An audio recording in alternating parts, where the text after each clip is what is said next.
સંવેદનશીલ સરકાર હંમેશા દાવાઓ તો કરે છે કે તેમની યોજનાઓનો લાભ દરેક જગ્યા સુધી પહોંચ્યો છે, પણ આ સરકારને એક વિનંતી છે કે સરકાર આ તમારા દાવાઓ, તમારી યોજનાઓને લઈને જો એક વખત મંત્રીઓ ગીરના કે છેવાડાના વિસ્તારોમાં આંટા મારે તો ખબર પડે કે ત્યાંની સ્થિતિ શું છે। આજે નદીઓ વહી જાય છે છતાં પણ અનેક વખત લેખિત કે મૌખિક ફરિયાદ કરી હોવા છતાં પણ કોઈ સાંભળતું નથી તેવી ગામજનોની વાત છે।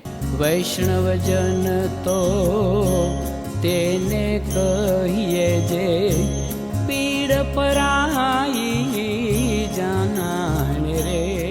નમસ્કાર, નવજીવન ન્યૂઝ સાથે હું છું અમીષા। જે રીતે ચોમાસું વરસી રહ્યું છે અને ભર ચોમાસે પણ અહીં કેટલાક એવા વિસ્તારો છે કે જ્યાં અનેક વખત સરકાર સામે લેખિત કે મૌખિક રજૂઆત કરી હોવા છતાં પણ જાણે કાન વગરની સરકાર હોય તેવી સ્થિતિ સર્જાઈ રહી છે, કારણ કે અનેક વખતની રજૂઆત છતાં પણ આ ગામોની સ્થિતિ એવી જ છે કે ત્યાં હજી ભારે વરસાદ પડે છે ત્યારે લોકોના સંપર્ક તૂટે છે, લોકો ઘર વિહોણા બને છે અને સંવેદનશીલ સરકાર કહી રહી છે કે અમારી યોજનાઓ બધા સુધી પહોંચી ગઈ છે, પણ અહીં લેખિત કે મૌખિક રજૂઆત કરી હોવા છતાં પણ પુલો નથી બન્યા અને નદીઓ વહે છે ત્યારે પૂર જેવી સ્થિતિ સર્જાય છે। લોકો ભૂખ્યા ઘરે સૂઈ જાય છે કારણ કે તેમના બાળકો છે તે સ્કૂલમાં હોય છે અને સ્કૂલેથી પરત ફરી શકે તેવી પણ સ્થિતિ ઘણી વખત હોતી નથી। આ નદીઓના પૂરના કારણે જ ખેડૂતો છે તે પોતાના ખેતર સુધી પહોંચી શકતા નથી।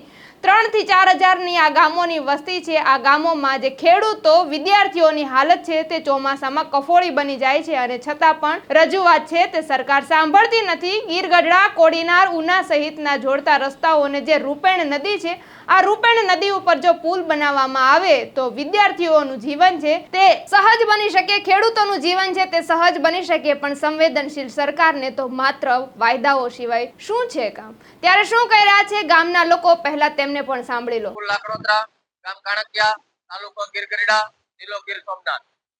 જ્યારે ચોમાસાની સિઝનની અંદર જે અમારા ગામની અંદરથી રૂપેણ નદી પસાર થઈ રહી છે, તે રૂપેણ નદીની અંદર નાનું મોટું પૂર જ્યારે આવે ત્યારે અમારા ગામનો જે સામાકાંઠાનો જે વિસ્તાર છે કે જ્યાં 500 થી 700 જણના પ્રતિનિધિ બધા ત્યાં રહે છે તે સંપર્ક વિહોણો થઈ જાય છે। અમારે માલઢોર જે વાડી વિસ્તારમાં રહે છે તેમને માલઢોર ધોવામાં પણ તકલીફ પડે છે, બાળકોને સ્કૂલે આવવામાં પણ તકલીફ પડે છે, કોઈ બીમાર હોય તો રસ્તો અવર જવર બંધ થઈ જાય છે અને લોકોને ક્યાંય અમે ક્યાંય પહોંચાડી શકતા નથી।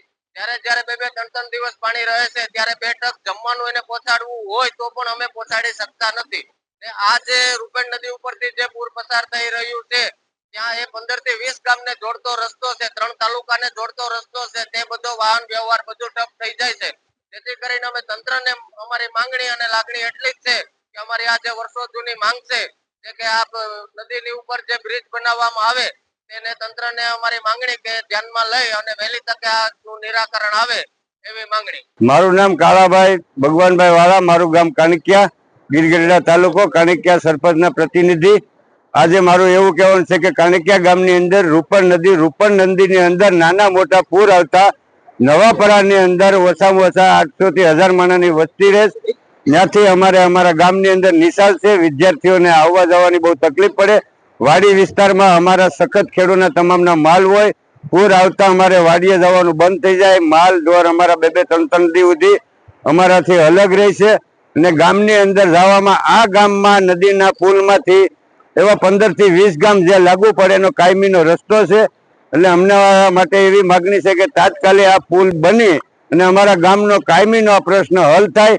એક નવાપરામાંથી અમારે જોડાતો રસ્તો જે ડોળાસા જવાનો કાયમીનો હલકો છે એ જલ્દીથી જલ્દી બને એવી અમારી રજૂઆત છે। અમે હર વખતે લેખિત મૌખિક સરકારમાં ક્યાંક રજૂઆતો કરી પણ આનો અંત આવ્યો નથી। એટલે અમારા ગામ લોકોને એવી 2 હાથ જોડીને વિનંતી છે કે આનો તાત્કાલિક અમને પુલનો અને રસ્તાનો પ્રશ્ન અમારો હલ કરી ને અમને આમાંથી મુક્ત બનાવે। મારું નામ માનવ નરેશભાઈ ઝણકાટ, ગામ કાણકિયા। હાલની અમારા ગામની પરિસ્થિતિની વાત કરીએ તો અમારા ગામની અંદરથી એક રૂપેણ નદી પસાર થાય છે અને એ ગીરની અંદરથી આવવાને કારણે અને આજુબાજુના ખેતરાઓ પાણીને આવવાને કારણે હાલમાં અમારી ગામની નદીની અંદર ખૂબ જ બહોળા પ્રમાણમાં પૂર આવે છે અને પૂર આવવાને કારણે અમારું ગામ સંપર્ક વિહોણું થઈ જાય છે। મારે આ ગામની અંદર એક શૈક્ષણિક સંસ્થા છે, પ્રગતિ શૈક્ષણિક સંકુલ કરીને, અને એની અંદર 700 થી 800 વિદ્યાર્થીઓ અભ્યાસ કરે છે।